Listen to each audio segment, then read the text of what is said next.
Assalamu alaikum everyone, welcome back to part 2 of today's session. So I'm just going to continue where I left off in the first part, inshallah. Bismillahirrahmanirrahim.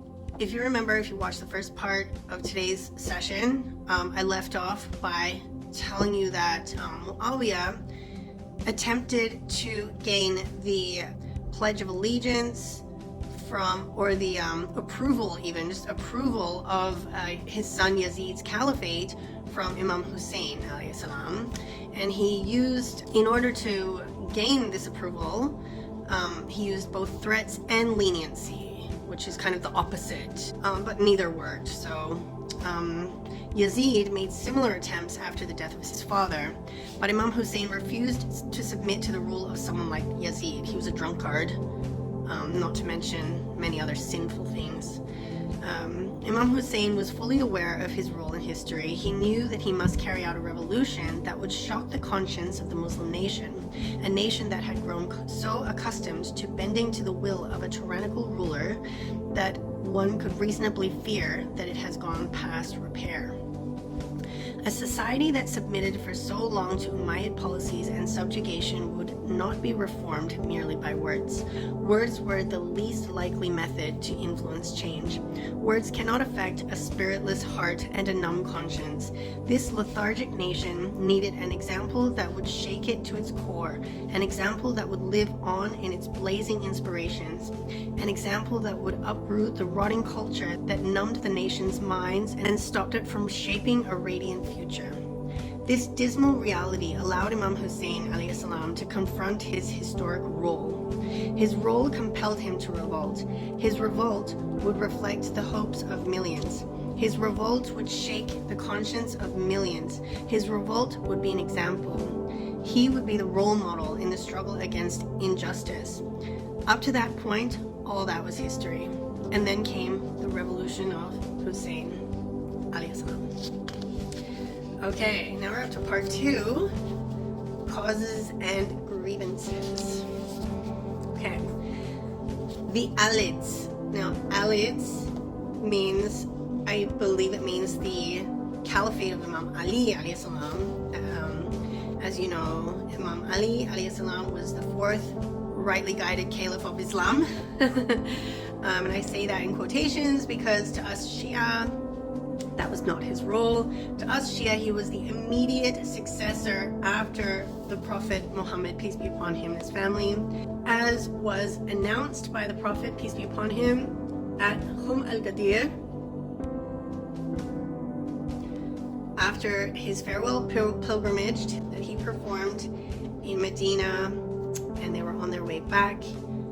Thousands, tens of thousands of people were going back after the pilgrimage, and al-Ghadir was the last meeting place between Mecca and Medina.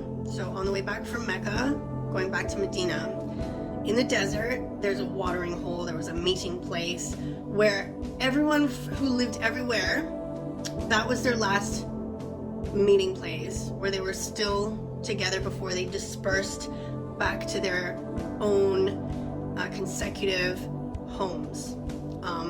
In the Prophet's and his family's case, of course, their home being Medina, but there were others who lived in, I don't know, Kufa, and other places as well, but al-Ghadir was that last watering place before everyone dispersed. So that's why that place was chosen by Allah to make that announcement at that particular time. There was an ayah that was revealed just before this happened,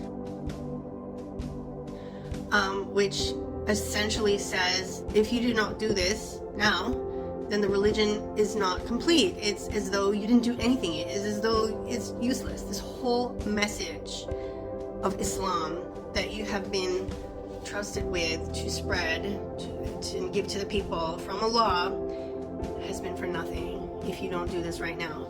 This was after, this ayah came down after the rest of the religion was complete. The Prophet, peace be upon him, told everyone everything: how to do Hajj, how to brush your teeth, how to be with people, how to be with your wife, how to deal with everything was revealed. There was nothing left. So why is there an ayah that comes down that says if you do not do this, then the religion is incomplete? It's like it never existed. It's like useless. So of course he did that. At al-Qadir, he announced the divine appointment of Imam Ali alayhi salam as his successor by holding up Imam Ali's hand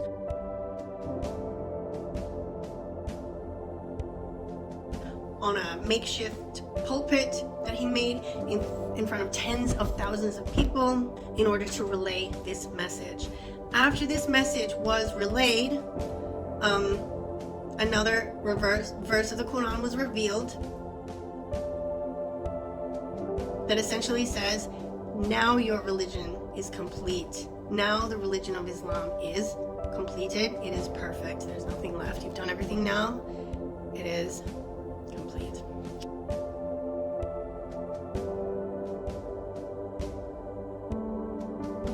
The reasons for revolution were present at the time of Muawiyah. Imam Hussain alayhi salam knew this well. He expressed it in a number of replies he wrote to Muawiyah's letters. In one letter, Imam Hussain wrote to Muawiyah the following: "Morning has overtaken the darkness of dawn. The sun's light has illuminated the skies.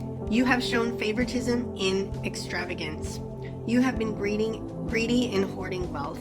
You have excluded people in your avarice. You have been excessive in oppression. You have not given anyone even a fraction of their right, so that Satan has taken an abundant and complete share." There's another letter here that Imam Hussain alayhi salam wrote to Muawiyah. Lanatullah alayh. I think I said it right. But I'm going to wait until the next part, so stay tuned because it's kind of long. So stay tuned for the next part and I'll read it to you, inshallah.